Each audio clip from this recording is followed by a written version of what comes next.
रात का समय, हल्की बारिश हो रही है। एक लड़की, रिया, अपने कमरे में बैठी एक पुरानी गुड़िया देख रही है।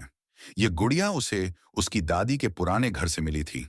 गुड़िया के चेहरे पर अजीब सी मुस्कान है। रिया हंसते हुए, इतनी पुरानी है पर दिखने में काफी डरावनी लग रही है। वह गुड़िया को अपने टेबल पर रखकर सोने चली जाती है। रिया अचानक किसी फुसफुसाने की आवाज से जागती है। कमरा अंधेरे में डूबा हुआ है। उसकी नजर टेबल पर जाती है। गुड़िया वहां नहीं है। वह धीरे धीरे कमरे के कोने में देखती है। गुड़िया अब वहां एक कुर्सी पर बैठी हुई है। उसका सिर थोड़ा झुका हुआ है। रिया डरी हुई खुद से, मैंने इसे यहां रखा था, ये वहां कैसे पहुंची? वह उठकर गुड़िया को फिर से टेबल पर रखती है और सोने की कोशिश करती है। रिया की माँ कमरे में आती है। माँ को, बेटा, तू रात को किससे बातें कर रही थी?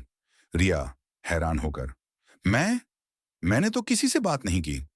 माँ धीरे से कमरे की ओर देखती है, फिर गुड़िया की तरफ इशारा करती है।